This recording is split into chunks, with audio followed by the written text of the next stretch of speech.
தெற்க வந்து தென்றல் காற்று வீசிட்டு இருக்கு, புயல் காற்றை வீச வச்சிடாதீங்க. பல்வேறு திசைகளில் சூடான அரசியல் பிரச்சாரத்துக்கு மத்தியிலேயும் தனது உரிமை குரலை ஓங்கி ஒலித்துக் கொண்டிருக்கிறார் திரு மு க ஸ்டாலின்.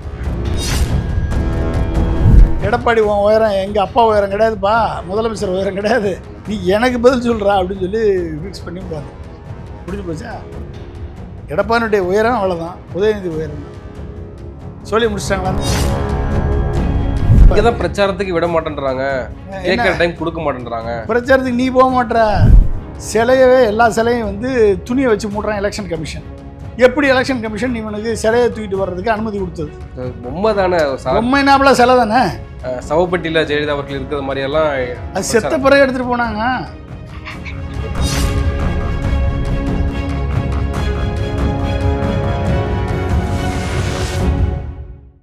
சவுத் பீட் நேயர்களுக்கு வணக்கம். இந்த நேர்காணலில் நாம் சந்திப்பவர் முன்னாள் குடியரசுத் தலைவர் ஏபிஜே அப்துல் கலாம் அவர்களின் அறிவியல் ஆலோசகர் டாக்டர் பொன்ராஜ் அவர்கள். வணக்கம். வணக்கம்பா. தமிழ்நாடு அரசியல் களம் வந்து பரபரப்பாக இருக்கு. முதலமைச்சர் மு க ஸ்டாலின் காலையிலிருந்தே தன்னுடைய வாக்கிங் போறப்பே தன்னுடைய பிரச்சாரத்தை பண்ண ஆரம்பிச்சிடுறாரு. ஈவினிங் வரைக்கும், நைட் வரைக்கும் தன்னுடைய பிரச்சாரத்தை பண்றாரு. உதயநிதி ஸ்டாலின், எடப்பாடி பழனிசாமி அவர்கள் இருவரும், குறிப்பாக உதயநிதியும் எடப்பாடி பழனிசாமி அவர்களும் மாறி மாறி தங்களை விமர்சனம் பண்ணிக்கொள்வது அப்படின்றது அரசியல் களத்தில் பார்க்கிறோம். அது பரபரப்பாகவும் இருக்கு. தனிப்பட்ட தாக்குதல்களை எடப்பாடியை சொல்ல ஆரம்பிச்சிருக்காருன்னு நிறைய பேர் விமர்சனம் பண்றாங்க. அதே சமயம் இன்று திருநெல்வேலியில தன்னுடைய பிரச்சாரத்தை பண்றாரு தவிக தலைவர் விஜய் அவர்கள். இன்றைக்கும் நீங்க நிறைய டைம் விமர்சனம் பண்ணியிருக்கீங்க. ஆனால் இன்றைக்கும் வந்து திருநெல்வேலியில தூத்துக்குடி ஏர்போர்ட்லேருந்து செல்கிற போது பின்னாடி இருசக்கர வாகனத்தில் வந்த தன்னுடைய ரசிகர்கள், தொண்டர்கள் ஆக்சிடென்ட் ஆகுறாங்க, அடிபடுறாங்க. ரஜினிகாந்தும் கருத்து சொல்லியிருக்காரு. எப்படி பார்க்குறீங்க? திரு மு க ஸ்டாலின் அவர்களும், உதயநிதி ஸ்டாலின், திரு எடப்பாடி பழனிசாமி, திரு சீமானை விட்டுட்டீங்க, சீமான், இவங்க எல்லாருமே வந்து சின்சியராக பாலிடிக்ஸ் பண்ணிட்டு இருக்காங்க. அரசியலை தொடர்ந்து களமாடி கொண்டிருக்கிறார்கள். அதில் முதல்வர் வந்து ஒரு சைடு காலையில் மக்களோட மக்களாக நடந்து மக்களது பல்ஸை பார்க்குறாரு, மக்களோட பேசுகிறாரு. அடுத்து தொடர்ந்து பொதுக்கூட்டங்களில் கலந்துக்கிறாரு. இதை தாண்டி வந்து மோடி அரசு கொண்டு வரக்கூடிய சதித்திட்டங்களை மக்கள் மத்தியில் அரங்கேற்றார். மோடி அரசு இப்போ வந்து கிறிஸ்தவ தொண்டு நிறுவனங்கள், என்ஜிஓஸ் அந்த எஃப்சிஆர்ஏ சட்டத்தை திருத்தி கிறிஸ்தவ தொண்டு நிறுவனங்கள் எஃப்சிஆர்ஏ லைசன்ஸை புதுப்பிக்காமல் இருந்தால், இவனே ஏற்கனவே 20,000 எஃப்சிஆர் லைசன்ஸை கேன்சல் பண்ணிட்டான். கடந்த 10 ஆண்டுகளில் 20,000 என்ஜிஓஸனுடைய எஃப்சிஆர்ஏ லைசன்ஸை கேன்சல் பண்ணிட்டான். அந்த கேன்சல் பண்ண எஃப்சிஆர்ஏ மூலமாக வந்து அனாதை ஆசிரமம் நடத்தியிருப்பாங்க, ஸ்கூல் நடத்தியிருப்பாங்க, கல்லூரி நடத்தியிருப்பாங்க, இந்த மாதிரி சமூக சேவைகள் பண்ணியிருப்பாங்க.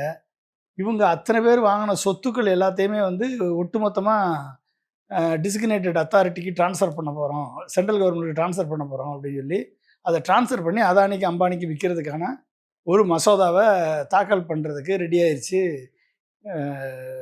மோடி அரசு. அப்போ இந்த கிறிஸ்தவ ஏற்கனவே வக்ஃப் போர்டு மசோதாவை தாக்கல் பண்ணி முஸ்லீம்கள் சொத்துக்கள் அபகரிக்க முயற்சி எடுத்தாங்க. அது சுப்ரீம் கோர்ட்டினுடைய உத்தரவால் நிற்கிது. இப்போ வந்து ஒரு தனிப்பட்ட மசோதா கொண்டு வந்து கிறிஸ்தவ என்ஜிஓஸையுமே வந்து ஒட்டுமொத்தமாக அவங்களுடைய சொத்துக்களை கபலீகரம் பண்ணி பிரைவேட்டுக்கு விற்கிறதுக்கான ஏற்பாடை திரு நரேந்திர மோடி அவர்கள் சீக்கிரட்டாக பண்ணிகிட்ருக்காரு. ஒட்டுமொத்தமான ஒரு மதவாத அரசாக மாறி நிற்கிறது திரு நரேந்திர மோடியினுடைய அரசு. இதை எதிர்த்து குரல் கொடுத்து இதை எதிர்த்து களமாடி கொண்டிருக்கிறார் திரு மு க ஸ்டாலின் அவர்கள் இந்த எலெக்ஷன் பிரச்சாரத்துக்கு மத்தியிலேயே. ரெண்டாவது, எல்லா சிபிஎஸ்சி பள்ளியிலையும் மும்மொழி திட்டத்தை திணிப்பேன் என்று தர்மேந்திர பிரதான் வந்து மும்மொழி திட்டத்தை வந்து திணிக்கிறதுக்கான முயற்சியில் இருக்கார். அதில் தமிழுக்கு எந்த விதமான பாடத்திட்டங்களுக்கும் ஆசிரியர்கள் கிடையாது, ஆனால் சமஸ்கிருதத்துக்கு ஆசிரியர்கள் போட்டிருக்காங்க. ஓகே, ஹிந்தியை திணிக்கிறதுக்கான முயற்சியில் தீவிரமாக இருக்கார் அவர்.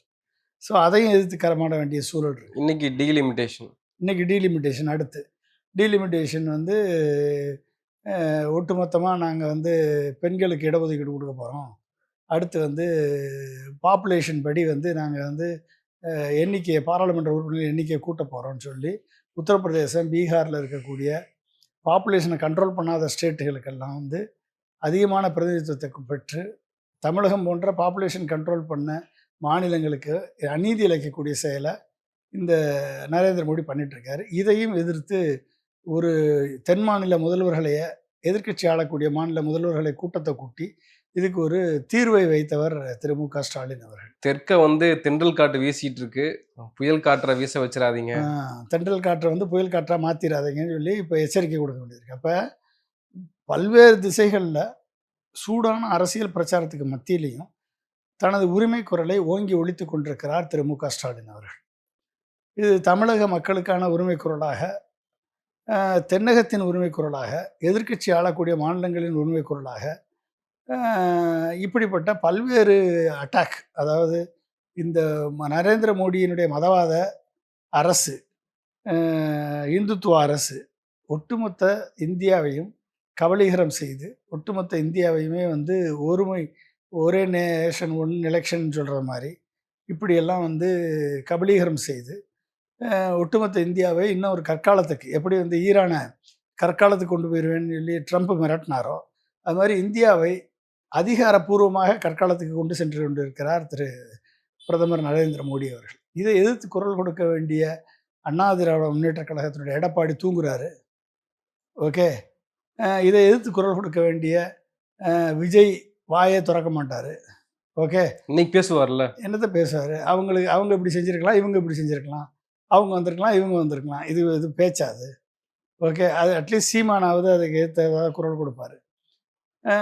இன்றைக்கு இப்படி வந்து சீமான் கொடுக்கக்கூடிய குரலுக்கு செவி சாய்க்குமான்னு தெரியாது. ஆனால் முதல்வர் மு க ஸ்டாலின் அவர்கள் கொடுக்கக்கூடிய குரலுக்கு அந்த அந்த வேல்யூ இருக்குது.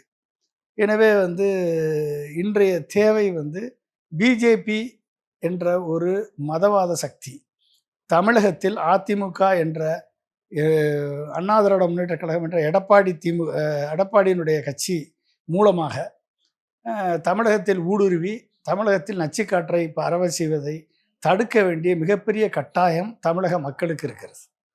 இதுதான் இன்றைக்கி இருக்கக்கூடிய மிகப்பெரிய சேலஞ்ச். இந்த சேலஞ்ச் என்னென்னா, விஜய்க்கு கூட்டம் வருது, சீமான் வந்து பிரச்சாரம் பண்ணுறாரு, தேர்தல் அறிக்கை, இப்படிலாம் பார்த்துக்கிட்டு இருக்கக்கூடிய நேரம் இல்லை. இது வந்து ஒரு மிகப்பெரிய ஒரு அழிவு சக்தி அண்ணா திராவிட முன்னேற்ற கழகத்தை கபலீகரம் செய்து அதன் மூலமாக ஊடுருவக்கூடிய ஒரு நிலையை ஏற்படுத்தி கொண்டிருக்கிறார்கள்.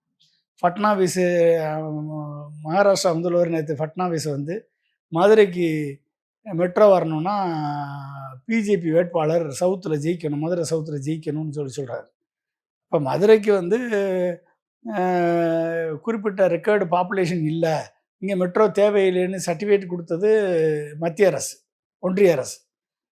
இன்றைக்கி வந்து ஃபட்னாவிஸ் வந்து அப்படி சொல்கிறாரு அப்படின்னா யாரை கொடுத்து ஏமாற்ற பார்க்குறீங்க? யாரை வச்சு எதை வச்சு ஏமாற்ற பார்க்குறீங்க? ஓகே, இன்னும் எத்தனை முதலமைச்சர்கள் படையெடுத்து வந்து தமிழிசைக்கு ஆதரவாகவும் இவங்களுக்கு ஆதரவாகவும் பொய் சொல்ல போகிறாங்கன்னு தெரியாது. அப்போ இந்த பொய்யெல்லாம் முறியடிக்க வேண்டிய நிலையில் இருக்க வேண்டிய அண்ணா திராவிட முன்னேற்ற கழகம் இன்றைக்கி அவர்களுக்கு அடிமையாக மாறி நிற்கிறது. எனவே அண்ணா திராவிட முன்னேற்ற கழகத்தை, அந்த கூட்டணியை, என்டிஏ கூட்டணியை, தமிழிசையை தவிர எடப்பாடி அவர்கள் வேற யாருக்கும் பிரச்சாரம் பெருசாக பண்ணல. பாஜகவினருக்கு பெரிய அளவுக்கு போய் பிரச்சாரம் பண்ணலாம் இல்லையா? அப்போ அதுலேயே வந்து பண்ணு என்ன பிரயோஜனம்? தனக்கு பண்ணியே ஜெயிக்க முடியாது. அப்புறம் இவர் போய் பெரிய ஒரு ஸ்டார் வேட்பாளராக, அவர் ஸ்டார் லீடராக, அவர் பாஜக தோற்கக்கூடிய இடங்களை தான் எடப்பாடி அவர்கள் கொடுத்துருக்காருன்ற விமர்சனமும் இருக்குல்ல. அது கொடுத்துருக்காரு. அது எப்படி கொடுத்துருக்காரு? உங்களை விட, பாஜகவை விட நாங்கள் பெரிய சிறந்த அடிமையாக இருப்போம்னு சொல்லி சாசனம் எழுதி கொடுத்துட்டு வந்து இன்றைக்கி வந்து தமிழ்நாடு பிஜேபியை சிறுமைப்படுத்தியிருக்காரு. வேற ஒன்றும் இல்லை. தமிழ்நாடு பிஜேபியை மேலே டீலிங் போட்டுட்டு, மோடிகிட்டையும் அமித்ஷாட்டையும் டீலிங் போட்டுட்டு, இவர்கள் 27 பேரை நீங்கள் எதுக்கு விடுறீங்க? நாங்கள் தான் இருக்கமே 160 பேர், நாங்கள் ஜெயிச்சு வந்தால் உங்களுக்கு தானே அடிமையாக இருப்போம், எங்கள் ஸ்ட்ரென்த் உங்களுக்கு வேணுமா? இந்த 27 பேர் ஜெயிக்கணுமா? 27 பேர் எப்படியும் ஜெயிக்க போகிறதில்ல, தமிழ்நாட்டு மக்கள் ஓட்டு போட போகிறதில்ல. ஆனால் நாங்கள் ரெட்டலைன்னு சொன்னோம்னா எங்களுக்கு ஓட்டு போடுவாங்க. எம்ஜிஆருக்காக ஓட்டு போடுவாங்க, ஜெயலலிதாவுக்காக ஓட்டு போடுவாங்க. அதை வச்சு நாங்கள் ஜெயிச்சு ஒட்டுமொத்த தமிழ்நாட்டையும் உங்களுக்கு எழுதி கொடுத்துட்றோம். நீங்கள் வந்து இந்திய திணிங்க, ஓகே, நீங்கள் வந்து மும்மொழி கொள்கையை திணிங்க, நீங்கள் வந்து டீலிமிட்டேஷன் தாராளமாக பண்ணுங்கள், எங்கள் எம்பிக்களை கூட குறைச்சிக்கோங்க. ஏன்னா எங்கள் எம்பிக்கள் போய் ஒன்றும் பேச போகிறதில்ல பார்லிமெண்ட்டில். ஏன்னா டீலிமிட்டேஷன் பண்ணிக்கோங்க, நாங்கள் அதுக்கு ஓகே சொல்கிறோம், எல்லாத்துக்கும் நான் அடிமை சாசனம் எழுதி கொடுத்துட்றேன் அப்படின்னு ஒரு சிறந்த அடிமை கிடைக்கும் போதும் பிஜேபி தான் ஜெயிக்கணும்னு என்ன கட்டாயம் இருக்குது? அவர்கள் சொல்கிறத நிறைவேற்றணும், அவ்வளோதானே. மோடியும் அமித்ஷாவும் சொல்கிறத, பிஜேபி சொல்கிறத, இந்துத்துவா அஜெண்டாவை இங்கே வந்து தமிழ்நாட்டில் செயல்படுத்தணும், அவ்வளோதானே. இதுக்கு கையில் வந்து மதக்கயிறு ஜாதி கயிறு கட்டின எடப்பாடி பழனிசாமியை விட ஒரு சிறந்த மதவாதி ஜாதியவாதி வேற யாரு கிடப்பா? வேற யாரு கிடப்பா? இல்ல அவருக்கும் கூட்டங்கள் கூடுது, மிகப்பெரிய அளவுக்கு பிரச்சாரம் பண்றாரு, எதிர்வினை ஆற்றுறாரு. உதயநிதி அவர்கள் வைக்கிற விமர்சனங்களுக்கெல்லாம் பதில் சொல்றாரு. ஆமாம், அவர் உதயநிதி அளவுக்கு தான் அவருடைய ஸ்டேச்சர், உதயநிதி லெவலுக்கு தான் அவருடைய ஸ்டேச்சர். உதயநிதியோட தான் ஃபைட் பண்ணணும் அவர். சிஎம் ஸ்டாலின் லெவலுக்கு அவருடைய ஸ்டேச்சர் கிடையாது. அதனால உதயநிதி லெவலுக்கு தான் அவருடைய ஸ்டேச்சர். அதனால உதயநிதியோட ஃபைட் பண்றாரு, அவ்வளவுதான். எப்பொழுதும் அந்த காலில் விழுந்த புகைப்படத்தையே உதயநிதி காட்டிட்டு இருக்க பொழுது அந்த விமர்சனங்கள் வரும் இல்லையா?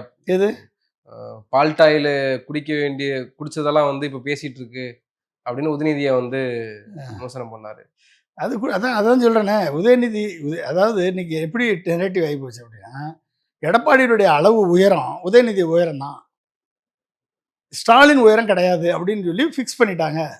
உதயநிதி உங்களை வந்து எடப்பாடியை வந்து ஃபிக்ஸ் பண்ணி, எடப்பாடி உன் உயரம் எங்கள் அப்பா உயரம் கிடையாதுப்பா, முதலமைச்சர் உயரம் கிடையாது, நீ எனக்கு பதில் சொல்கிறா அப்படின்னு சொல்லி ஃபிக்ஸ் பண்ணி உட்காந்துருக்காரு. முடிஞ்சு போச்சா? எடப்பாடியுடைய உயரம் அவ்வளோதான், உதயநிதி உயரம் தான். சொல்லி முடிச்சிட்டாங்களா? நெரேட்டிவ் செட் பண்ணிட்டாங்களா?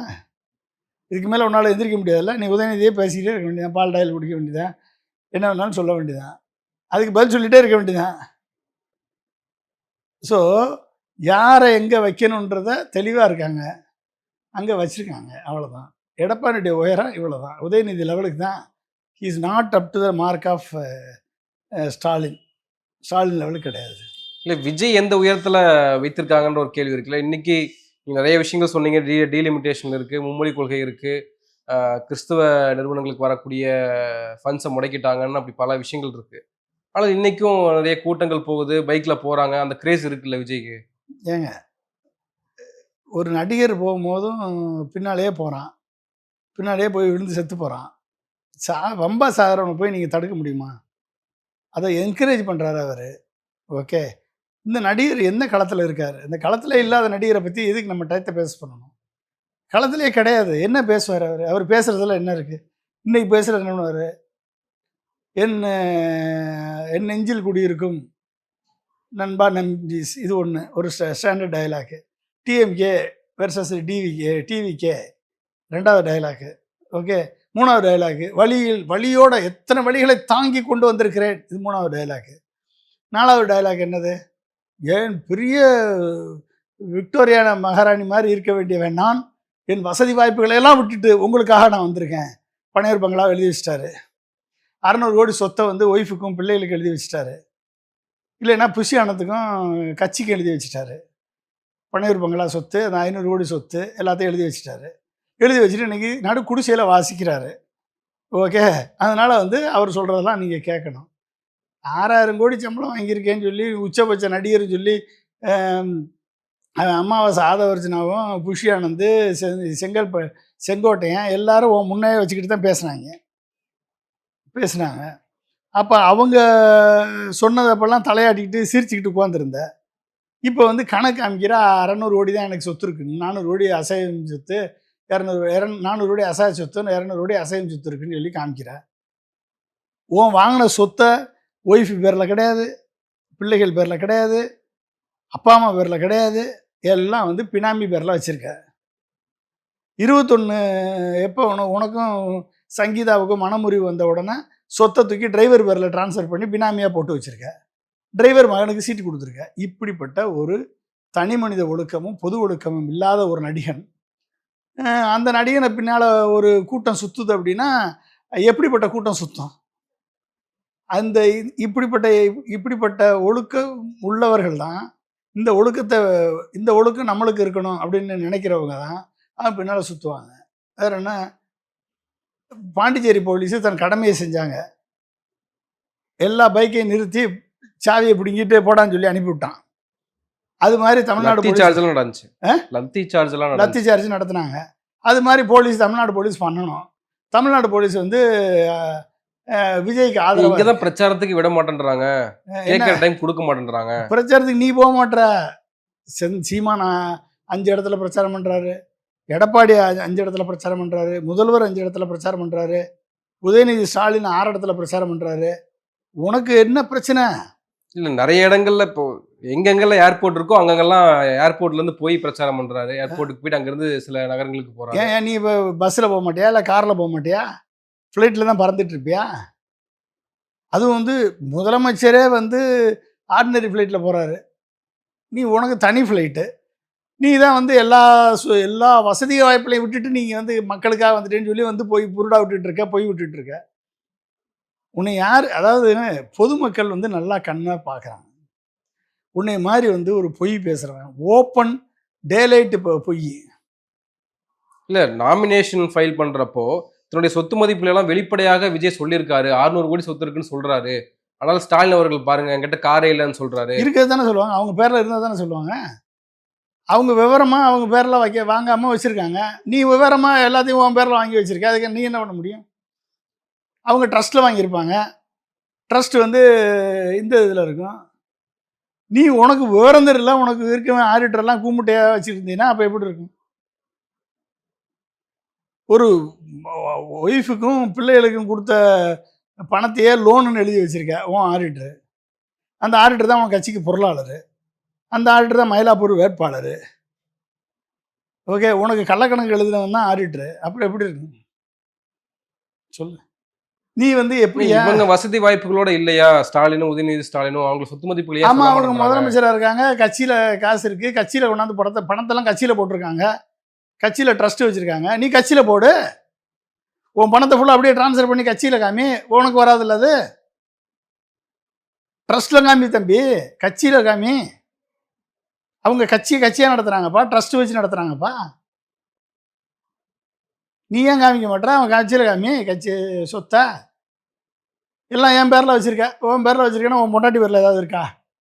உன் பிள்ளைங்க பேரில் ஏதாவது வாங்கி கொடுத்துருக்கியா? அப்போ எந்த அளவுக்கு நீ சுயநலமாக இருந்திருப்ப? எந்த அளவுக்கு நீ சுயநலமான ஆள் சொல்லுங்க. அப்போ இப்படிப்பட்ட ஒரு சுயநலவாதியை தமிழ்நாட்டு மக்கள், பொதுமக்கள் எப்படி ஏற்றுக்குவான்? ஒவ்வொரு வீட்லேயும் விஜய் இருக்காருன்னா உன்னை மாதிரி ஒருத்தன் வந்து விஜய் இருந்தா, வீட்டில் வச்சிருந்தா அந்த குடும்பம் விளங்குமா? அந்த குடும்பம் நடுத்தருக்கு தான் வரும். தனி மனித ஒழுக்கமும் பொது ஒழுக்கமும் ஒரு அரசியலுக்கு வந்துட்டா முதல்ல தனி மனித ஒழுக்கம் வேணும், 2வது பொது ஒழுக்கம் வேணும். உனக்கு தனி மனித ஒழுக்கம் கிடையாது. பொது ஒழுக்கம் இல்லாமல் இருந்தால் என்ன பண்ண முடியும்? அப்போ எப்படி வந்து ஏற்றுக்கிறது? வரி கட்டாமல் ஏமாத்துற கவர்மெண்ட்டை. இன்கம் டேக்ஸு ரைடு விட்டு 1.5 கோடி உனக்கு அவதாரம் கட்ட சொல்லியிருக்கான். கார் வாங்கினா காருக்கு வரி கட்ட மாட்டேற. அப்போ எப்படிப்பட்ட வேட்பாளர்கள் எடுத்துருக்க? 106 பேர் வந்து திமுகலேருந்து வந்தவன் எடுத்து போட்டிருக்க. உங்ககிட்ட இருக்கக்கூடிய வேட்பாளர் அத்தனை பேர் மேலேயும் கேஸ் இருக்குது, கம்ப்ளைண்ட் இருக்குது, குற்றச்சாட்டு இருக்குது, எல்லா கேஸ் இருக்குது. இவங்கள வச்சு நீ வந்து நல்லாட்சி கொடுப்பேன்னு சொன்னால், தூயாட்சி கொடுப்பேன்னு சொன்னால் ஏற்றுக்கிறதுக்கு முட்டாளுகளா தமிழ்நாட்டு மக்கள்? எல்லாம் எல்லாரையும் உன் ரசிகர் நினச்சியா?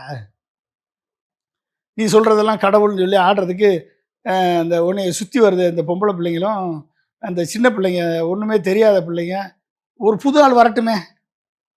உன்னைய மனம் கவர்ந்தவனுக்காக, உனக்கு பிடிச்சவன், உனக்கு வந்து இவன் பிடிச்ச தலைவர், பிடிச்ச சினிமா நடிகர் என்பதற்காக நீ ஒரு சாய்ஸை செலக்ட் பண்ணா புதுவரவு யாராவது அடுத்த 5 ஆண்டுகளுக்கு நீ சீரழியணும்ன்றது விதி. இல்ல புதுவரவு யாராவது வரட்டும் அப்படின்ற எண்ணம் சமூகத்தில் இருக்குதா? நம்ம பொதுவான யார் வரட்டும், அதுக்குன்னு ஒரு ஒழுக்கம் வேணும்ல. தனி மனித ஒழுக்கம் வேணும். தனி மனித விழுமியங்களை கடைபிடிக்கிறவனா இருக்கணும். தலைவனுக்குரிய பண்புலன்களோடு இருக்கணும். பிரச்சனையை கண்டி பயந்து ஓடுறவனா இருக்கக்கூடாது. பிரச்சனையில் அது களத்தில் நின்று எதிர்கொள்ளக்கூடியவனா இருக்கணும். ஒரு பிரச்சனைன்னு வந்தால் கூட தொண்டர்களோட கூட நிற்கிறவனா இருக்கணும். உனக்காக செத்தவன் வீட்டுக்கு போயிருக்கணும். அங்கே போய் ஆறுதல் சொல்லியிருக்கணும். உனக்காக காயம்பட்ட 400 பேர் காயம்பட்டானே, அவனுக்கு ஏதாவது ஹெல்ப் பண்ணியிருக்கணும். மக்களுக்கு உண்மையாக உதவி செஞ்சுருக்கணும். ஒய்ஃபையும் பிள்ளைகளையும் ஒழுங்காக கவனிச்சிருக்கணும். எதுவுமே இல்லாதவனை போயிட்டு ஒரு தலைவன் எப்படிங்க ஏற்றுக்குவாங்க? தலைவனுக்குரிய பண்பு நலன்களே தெரியாமல் இந்த விசில் அடிச்சாங்குஞ்சுகள் வந்து ஏற்றுக்குது அப்படின்னா, இதெல்லாம் விட்டில் பூச்சி, இதெல்லாம் வந்து விளக்கொளியை பார்த்து போய் தன்னையே அடித்து கொள்ளக்கூடிய விட்டில் பூச்சிகளாக இவர்கள் இருக்கும் பொழுது, இந்த விட்டில் பூச்சிகள் வந்து எப்படி ஒரு ஆட்சி மாற்றத்தை, அரசியல் மாற்றத்தை கொண்டாடுவாங்க? அதுக்கு வாய்ப்பே இல்லையா? அவங்க தான் புதிய யுக்தியை கையாளுறாங்க. சில பேர்லாம் விஜயினுடைய உருவ பொம்மையை எடுத்துட்டு போறாங்க கேம்பெயினுக்கு. சில பேர்லாம் வந்து ஜூனியர் ஆர்டிஸ்ட்டை வந்து விஜய் மாதிரி மேக்கப் போட்டு கூட்டிட்டு வராங்க. என்ன வேற என்ன பண்ண முடியும்? பிரச்சாரத்துக்கே வரமாட்டான் ஒரு தலைவன். பிரச்சாரத்துக்கு வர்றத ஏதாவது பொறுப்பை தட்டி கழிக்கும் போதும், நீங்கள் வந்து கமிஷனர் அருண் மேலே பழிய போட்டுட்டு 200 கோடி கொடுத்து வாய்ஸ் ஆஃப் காமன்ஸில் ஒரு அவதூறு ஃபேக்ட்ரி நடத்திக்கிட்டு இருக்க. அந்த 200 கோடி கொடுத்தா வாய்ஸ் ஆஃப் காமன் அவதூறு ஃபேக்ட்ரி நடத்துகிறவன்ட்டு சொல்லி செங்கோட்டையன்ட்ட லிஸ்ட் வாங்கி ஷெட்யூல் வாங்கி அப்ளை பண்ண சொல்லியிருந்தா கூட அவங்க அப்ளை பண்ணியிருப்பாங்க. அதை விட்டுட்டு எதுக்குறவனெல்லாம் அவதூறு ஃபேக்ட்ரி, ஃபோன் கால் மிரட்டல், இதை பண்ணிட்டு உட்காந்துருக்க. நீ எப்படி வந்து உருப்படியாக நடத்துவ? உன்னால் எப்படி வந்து ஃபிக்ஸ் பண்ண முடியும்? உனக்காக 234 பேர் சொத்தை விற்று கடன் வாங்கி அங்கே எல்லாத்தையும் அப்பா அம்மாட்ட அடி வாங்கி வேட்பாளராக நிற்கிறான். எல்லா பேரும் வந்து டெபாசிட் காலியாக போச்சு அப்படின்னா வந்து போட்ட சொத்து எல்லாமே காலி. கடன்காரனா போய் நிற்க போகிறேன் மே 4ஆம் தேதிக்கு அப்புறம். உன்னை நம்பி வந்தவன் அட்லீஸ்ட் அவனுக்கு ஒரு தொகுதியிலாவது ஒரு இடத்துலையாவது போய் பிரச்சாரம் பண்ணணுமா இல்லையா? 234 தொகுதியில் உன்னால் எங்கே போக முடியும்? இருக்குதே 12 நாள் இருக்குது. இன்னைக்கு 8ஆம் தேதியா? 8ஆம் தேதி 8, இங்கே 2, அந்த பக்கம் ஒரு 10, 11, 21ஆம் தேதி வரைக்கும் பர்மிஷன் இருக்கு. 21 வரைக்கும் பிரச்சாரம் பண்ணலாம். 21, அப்போ 13 நாள் இருக்குன்னு வச்சுக்கோங்க. 13, 14 நாள் இருக்கு. 14 நாளில் நீ எத்தனை தொகுதி போக போற? இன்னைக்கு திருநெல்வேலி, தூத்துக்குடி போக போற. 2 நாளைக்கு ஒரு பிரச்சாரம் அப்படின்னா 7 பிரச்சாரம் போவார். 2 நாளைக்கு ஒரு பிரச்சாரம்னா 7 பிரச்சாரம். எத்தனை தொகுதி போக முடியும்? அப்போ நிற்கிறவன்லாம் முட்டாளா? நிற்கிறவன்லாம் அப்புறம் வேற என்ன பண்ண முடியும்? செத்தவன் சிலையை கொண்டாந்து பிரச்சாரம் பண்ணுற மாதிரி சிலையவே, எல்லா சிலையும் வந்து துணியை வச்சு மூடுறான் எலெக்ஷன் கமிஷன். எப்படி எலெக்ஷன் கமிஷன் இவனுக்கு சிலையை தூக்கிட்டு வர்றதுக்கு அனுமதி கொடுத்தது? பொம்மை தானே. பொம்மைனாப்புல சிலை தானே. அந்த சிலையை எப்படி தூக்கிட்டு வந்து பிரச்சாரம் பண்ணலாம்? ஏங்க, தலைவர்கள் சிலையெல்லாம் மூடி வச்சுருக்காங்க எலெக்ஷன் கமிஷன். இவன் எப்படி சிலையை தூக்கிட்டு போகலாம்? உயிரோட ஒருத்தன் இருக்கும் போதும், தலைவனாக இருக்கும் போதும். அப்போ எலெக்ஷன் கமிஷன் யாருக்கு உடந்தையாக இருக்குது? விஜய்க்கு தானே உடந்தையாக இருக்குது. எலெக்ஷன் கமிஷன் யாரால் ஹேண்டில் பண்ணப்படுது? ஹோம் மினிஸ்டர் அமித்ஷா தான் ஹேண்டில் பண்ணுறாரு. அப்போ பிஜேபி பின்னால் இருக்குன்றது உண்மையாக போச்சா இல்லையா? ஜெயலலிதா மரணித்த போது அவங்களுடைய உருவமையில எடுத்துகிட்டு போனாங்கல்ல அவங்க. யாரு? ஜெயலலிதா அவர்கள் இறந்த பிறகு ஆர்கே நகர்ல சவப்பட்டியில ஜெயலலிதா அவர்கள் இருக்கிற மாதிரியெல்லாம் அது செத்த பிறகு எடுத்துகிட்டு போனாங்க. உயிரோட தான் இருக்கார் ஒரு தலைவன். உயிரோடு இருக்க தலைவனை சிலையாக வச்சு பிரச்சாரத்துக்கு கொண்டு போகலாமா? அப்போ தலைவர்கள் சிலையெல்லாம் எதுக்கு மூடுறாங்க? எல்லா தலையும் திறக்க சொல்லுங்க. எல்லா தலைவர்கள் சிலையும் மூடி வச்சுருக்காங்கல்ல எலெக்ஷன் கமிஷன். அப்போ எல்லா சிலையும் திறக்க சொல்லணுமா இல்லையா? ஒன்று எல்லா சிலையும் திறக்க சொல்லணும், இல்லைன்னா இந்த சிலையை கொண்டு போகிறதுக்கு தடை விதிக்கணும். அவன் மேலே ஒழுங்கு நடவடிக்கை எடுக்கணுமா இல்லையா? எடுக்கலைன்னா என்ன அர்த்தம்? ஈரான், அமெரிக்கா, இஸ்ரேல் இடையேயான போர் நிறுத்தம் 2 வாரத்திற்கு நிறுத்தி வைக்கிறோம் அப்படின்னு சொல்லியிருக்காங்க. ஒரு முடிவுக்கு வந்திருக்காங்க. இதில் அமெரிக்கா அவங்களுடைய பாயிண்ட்ஸ்னு ஒன்று இருக்குது. அதே சமயம் இஸ்ரேலும் ஈரானும் சில 10 அம்ச கோரிக்கைகளை, திட்டங்களை முன் வச்சிருக்காங்க. குறிப்பாக ஹார்முஸ் நீரிணை பகுதியிலிருந்து இல்லை அமெரிக்கா படைகள்லாம் வந்து வெளியேறணும் அப்படின்ற கோரிக்கை. இழப்பீடு கொடுக்கணும், சேதங்களுக்கான இழப்பீடுகளை கொடுக்கணும். தொடர்ந்து ஹார்முஸ் நீரிணை மீதுனா தங்களுடைய ஆதிக்கத்தை செலுத்தணும் அப்படின்லாம் ஈரான் பல அம்சங்களை கேட்டிருக்காங்க. ஆனால் இதுக்கெல்லாம் ட்ரம்ப் ஒத்துப்பாரா அப்படின்றது பெரிய கேள்விக்குறிதான். ஆனால் இந்த 2 வாரத்திற்கு நிறுத்தி வைக்கிறோம் அப்படின்றது ஒரு அமைதியை கொடுக்குது. ஓகே, ஒரு சேஃபா எல்லாரும் உணர்றாங்க. எப்படி பார்க்குறீங்க? ட்ரம்ப் வந்து ஒரு மிகப்பெரிய ஒரு த்ரெட்டை, எக்ஸிஸ்டன்ஷியல் த்ரெட்டை வந்து கொடுத்துருந்தாரு ஈரானுக்கு. ஒரு சிவிலைசேஷனே நாளைக்கு காலையில் இருக்காது, ஈரானிய நாகரிகமே இருக்காதுன்ற ஒரு மிகப்பெரிய ஒரு த்ரெட்டை கொடுத்தாரு. ஆனால் அந்த த்ரெட்டை வந்து உலக நாடுகளே வந்து பயந்தது. ஒரு வேளை நியூக்ளியர் பாம்பு போட்டு ஈரானை அணுகுண்டு போட்டு ஒழிச்சிருவாரோ என்னமோன்ற ஒரு பயம் இருந்தது. ஆனால் பாகிஸ்தானுடைய பிரைம் மினிஸ்டர் இவர் பிஎம் ஷரீஃப் ம். அவர் வந்து பாகிஸ்தானுடைய பிரைம் மினிஸ்டர் சபாஸ் ஷெரீஃப், அப்புறம் ஃபீல்டு மார்ஷல் முனீர் 2 பேருமே வந்து ஒரு மீடியேஷனை நடத்தி ஒரு ஈரானையும் அமெரிக்காவையும் ஒரு காமன் நெகோஷியேஷன் கிரவுண்டுக்கு கொண்டாந்துருக்காங்க, போரை நிறுத்தியிருக்காங்க. உண்மையிலேயே பாகிஸ்தான் பிரைம் மினிஸ்டரை நம்ம பாராட்டணும். பாகிஸ்தான் பிரைம் மினிஸ்டர் ஒரு மிகப்பெரிய ஒரு அழிவிலிருந்து ஈரானை பாதுகாத்திருக்கிறார். மிகப்பெரிய ஒரு ஹியூமன் ரைட்ஸ் வயலேஷன் வார் கிரைம்லேருந்து அமெரிக்க அதிபர் ட்ரம்ப்பை பாதுகாத்திருக்கிறார். ஓகே, இல்லைன்னா வார் கிரைமில் உள்ளே போயிடும். ஸோ இது வந்து ஒரு மிகப்பெரிய ஒரு சீஸ் ஃபயரை 2 வீக்ஸ்க்கான சீஸ் ஃபயரை தற்காலிக வெற்றின்னு கூட சொல்லலாமா ட்ரம்ப்புக்கு? ட்ரம்ப்புக்கு தற்காலிக வெற்றி, இவர்களுக்கும் ஒரு பிரீத்திங் ஸ்பேஸ் கிடச்சிருக்கு ஈரானுக்கும். அதாவது foreign affairs minister of Iran, Islamic republic of Iran, Sayed Abbas Araghchi, அவர் வந்து ஒரு அறிக்கை விட்டிருக்கார். இந்த மாதிரி சுப்ரீம் நேஷனல் செக்யூரிட்டி சார்பாக நாங்கள் ஒரு 10 பாயிண்ட் ப்ரப்போசல் கொடுக்குறோம். அமெரிக்கா ஒரு 15 பாயிண்ட் ப்ரப்போசல் ஏற்கனவே கொடுத்துருந்தது, இவங்க ஒரு 10 பாயிண்ட் ப்ரப்போசல் கொடுத்துருக்காங்க. அதை பேஸ் பண்ணி 2 வீக்ஸ் சீஸ் ஃபயர் வந்து வில் அனௌன்ஸ் என்று இவங்க அனௌன்ஸ் பண்ணியிருக்காங்க. 2 வீக்ஸ் வந்து safe passage of through strait of Hormuz அதை நாங்கள் என்ஷூர் பண்ணுறோம் அப்படின்னு சொல்லி எங்கள் ஆர்ம்டு ஃபோர்ஸஸ் மூலமாக coordination with our armed forces, Iran's armed forces with due consideration of technical லிமிடேஷனை பேஸ் பண்ணி எங்கள் ஆர்ம்டு ஃபோர்ஸஸ் வந்து இந்த ஸ்ட்ரெய்ட் ஆஃப் ஹார்மஸ் வழியாக கப்பல் போக்குவரத்து, எண்ணெய் கப்பல் போக்குவரத்து, ஏற்றுமதி இறக்குமதி கப்பல் போக்குவரத்தை நாங்கள் வந்து என்ஷூர் பண்ணுறோன்னு சொல்லி கொடுத்துருக்காங்க. ஒரு 10 பாயிண்ட் ப்ரப்போசல் அவங்க வந்து சப்மிட் பண்ணியிருக்காங்க. அந்த 10 பாயிண்ட் ப்ரப்போசல் என்ன பீஸ் பிளான் அப்படின்னு பார்த்தா, ஒன்று வந்து guarantee that Iran will not be attacked again. Iran வந்து ப்ரீஎம்டிவ் ஸ்ட்ரைக் அடித்தது மாதிரி, பேச்சுவார்த்தை நடத்திட்டு இருக்கும் போதே ப்ரீஎம்டிவ் ஸ்ட்ரைக் அடித்தது மாதிரி திரும்பி தாக்கக்கூடாது. 2வது, permanent end to the war, not just cheese fire. முழுமையான போர் நிறுத்தம், சீஸ் ஃபயர் இல்லை, அதாவது இடைக்கால போர் நிறுத்தம் கிடையாது, முழுமையான போர் நிறுத்தம் வேண்டும். 3வது, end to Israeli strikes in லெபனானில் இஸ்ரேல் தாக்குதலை நிறுத்தணும். 4வது, lifting of all US sanction on Iran. US வந்து ஏற்படுத்தியிருக்கக்கூடிய பொருளாதார தடைகள், தொழில்நுட்ப தடைகளை லிஃப்ட் பண்ணணும். 5, end to all regional fighting against Iranian allies. அப்போ ஈரானியன் அலைஸ் வந்து ப்ராக்சி, ஹமாஸு, ஹவுதீஸு, ஹிஸ்புல்லா, இந்த மாதிரி ப்ராக்சிஸோட இஸ்ரேல் சண்டை போடுவதை நிறுத்தணும். ஓகே, அடுத்து Iran would reopen the strait of Hormuz. இந்த 5ஐயும் பண்ணுனா ஈரான் வந்து ஸ்ட்ரெய்ட் ஆஃப் ஹார்மஸை ஓப்பன் பண்ணும். அப்போ Iran would impose $2 million fee per ship transiting Hormuz. அப்போ 2 மில்லியன், ஒரு ஷிப்புக்கு, ஒரு கப்பலுக்கு $2 மில்லியன் நாங்கள் வந்து சார்ஜ் பண்ணுவோம். ஹார்மஸ் ஜலசந்தியை கிராஸ் பண்ணுறதுக்கு நாங்கள் சார்ஜ் பண்ணுவோம். Iran would split these fees with ஓமனோட நாங்கள் அதை ஷேர் பண்ணிக்குவோம். இழப்பீடு இருந்திருக்கு, இழப்பீடு மாதிரி. ஆமாம், இழப்பீடு மாதிரி. Iran would establish rules for safe passage through Hormuz.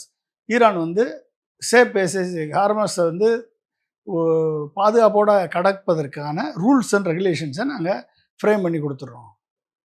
10 வந்து Iran would use Hormuz fees for reconstruction instead of reparations. அதாவது ரீகன்ஸ்ட்ரக்ஷன், இதனால் போரினால் ஏற்பட்ட அழிவுகளை கட்டியெழுப்புவதற்கு இந்த ஃபீஸை நாங்கள் பயன்படுத்திக்கிறோன்னு 10 கண்டிஷன் போட்டிருக்காங்க. இந்த 10 கண்டிஷனை பாகிஸ்தான் பிரதமர் ஷெரீஃப் மூலமாக, இது வந்து சாவே ஷெரீஃப் மூலமாக இது வந்து சொல்லப்பட்டது. இதை அமெரிக்க அதிபர் ஏற்றுக்கொண்டு இந்த சீஸ் ஃபயரை அனௌன்ஸ் பண்ணியிருக்காங்க. ஸோ இந்த 2 வாரங்கள் நடத்தக்கூடிய பேச்சுவார்த்தையில் ஒரு முடிவு எட்டப்பட்டால் பெர்மனண்ட்டான போர் நிறுத்தத்திற்கு இது ஒரு வழிகோலாக அமையும் என்று ஒரு வழி பிறந்திருக்கு. அப்படிதான் நம்ம நினைக்கிறோம். ஆனால் இஸ்ரேல் லெபனான் மீதான தாக்குதல் நிறுத்த மாட்டோம் அப்படின்னு தானே இப்பயும் சொல்றாங்க. இஸ்ரேல் என்றைக்குமே நிறுத்த மாட்டாங்க. இஸ்ரேல் தான் இந்த ஒட்டுமொத்த அழிவுக்கு காரணம். அவங்க தாக்குனா திரும்பி இவங்க தாக்குவாங்க. இஸ்ரேல் லெபனானை தாக்குனாங்கன்னா திரும்பி இவங்க தாக்க தான் செய்வாங்க. அது எப்படி? அப்போ போர் நிறுத்தம்னா என்ன அர்த்தம்? இப்போ இஸ்ரேல் யூனிலேட்டரலாக பண்ணுச்சு அப்படின்னா அமெரிக்கா அதில் தலையிடக்கூடாது. இவர்கள் நிறுத்தியிருக்காங்க. அமெரிக்கா அதில் பேச்சுவார்த்தை நடத்துது. அப்போ இஸ்ரேலை they have to take Israel into confidence. Israel America சொல்கிறத கேட்கணும். கேட்கலைன்னா அமெரிக்கா இஸ்ரேலுக்கு சப்போர்ட் பண்ணக்கூடாது. அப்போ ஸ்ட்ரெய்ட் ஆஃப் ஹார்மஸ் சண்டைக்கு முன்னால் ஓப்பனாக தான் இருந்துச்சு. தேவையில்லாமல் சண்டையை போட்டு மூட வச்சிங்க. இப்போ திரும்பி அதை திறக்க வைக்கிறீங்க. இப்போ எல்லாருக்கும் ப்ரீத்திங் ஸ்பேஸ் மாதிரி, அதாவது நீங்கள் ஈரானுக்கு தான் ப்ரீத்திங் ஸ்பேஸ்ன்னு சொன்னீங்க. ஆனால் இப்போ எல்லா நாடுகளுக்குமே, உலக நாடுகளுக்குமே வந்து உலக நாடுகளுமே ஒரு பிரீத்திங் ஃபியூல் கன்சம்ஷன்ல இருந்து எல்லாத்துக்குமே கொஞ்சம் ஆமா, இந்தியா பேராபத்து சந்திக்கதா சொல்லிட்டு இருந்தாங்க. ம். ஆனால் இப்போது 2 வாரங்களுக்கு தடை இல்லைன்றப்போ ஆமாம், எல்லா கண்ட்ரியுமே வந்து ஓரளவுக்கு கொஞ்சம் பெருமூச்சு விடுவாங்க. ஏன்னா அவங்களுக்கு கேஸ் வந்துடும், ஆயில் வந்துடும். அதனால் வந்து ஓரளவுக்கு அவங்க மேனேஜ் பண்ண முடியும். இதை வந்து இந்த போர் நிறுத்தத்தை பயன்படுத்தி நாட்டோவும் யூரோப்பியன் யூனியனும் இதில் தலையிட்டு அமெரிக்காவை வந்து வழிக்கு கொண்டு வந்து இந்த போர் நிறுத்தத்தை பெர்மனன்ட் சீஸ்ஃபயராக மாற்றணும். பெர்மனன்ட் எண்ட் ஆஃப் த வாராக மாற்றணும்.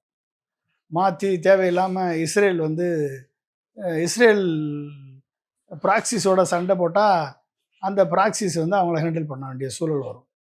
ஆனால் ஏற்பட்ட சேதங்கள் இல்லை அவர் விட்ட அந்த சொற்கள் இருக்குல்ல, நாகரிகமே இருக்காது, அது அதனுடைய தாக்கம் இருந்துட்டே அது இருக்கும். வந்து அவருடைய தராதரத்தை காமிக்குது. அது வந்து அவருடைய அந்த தாக்கம் இருக்க தான் செய்யும். என்ன பண்ண முடியும்? அது வந்து அந்த ஒரு சிவிலைசேஷனே அழிச்சிருவேன்னு சொல்கிறது வந்து ஒரு வளர்ந்த நாடுகளுக்கு மத்தியில் ஒரு டெமோக்ராட்டிக் பிரின்சிபல்ஸை, ஒரு எத்திக்கல் ஸ்டாண்டர்டை, integrity and sovereignty of the other நேஷனை கொஸ்டின் பண்ணுற மாதிரியான ஒரு அதர் நேஷனை வந்து எள்ளி நகையாடி ஒரு சிவிலைசேஷன் அழிச்சிருவேன்னு சொல்லக்கூடிய அதிகாரம், ஆணவம், இதெல்லாம் வந்து ட்ரம்ப்புக்கு இருக்குது என்பது வந்து வெளிப்படையாக காண்பித்திருக்கிறார். எனவே அவருக்கு வரலாறு தக்க பாடத்தை கற்றுக் கொடுக்கும்.